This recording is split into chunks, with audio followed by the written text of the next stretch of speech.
नमस्कार दोस्तों, मनीष हेल्थ में आपका स्वागत है। आज की वीडियो में हम बताने वाले हैं खांसी का बेहतरीन इलाज।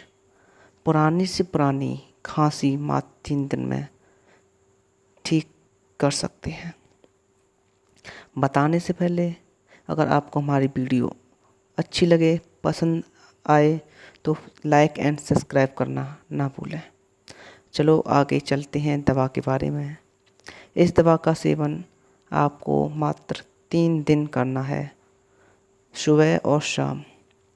यह मेडिसिन किसी भी मेडिकल स्टोर से प्राप्त कर सकते हैं। चलो हम टैबलेट्स के बारे में बताते हैं। फर्स्ट टैबलेट है जिन कोल्ड। यह टैबलेट्स कॉमन कोल्ड में भी बहुत फ़ायदेमंद होती है। दूसरी महासेफ 20 mg। तीसरी है डेरिफाइलिन 150 mg और चौथी है अस्थालिन 4 mg।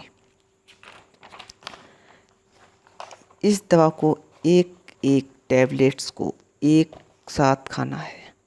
मात्र 3 दिन सुबह और शाम को लेना है। आपकी खांसी जड़ से ख़त्म हो जाएगी। अगर हमारी वीडियो अच्छी लगे तो लाइक एंड सब्सक्राइब करना ना भूलें। Thank you for watching video.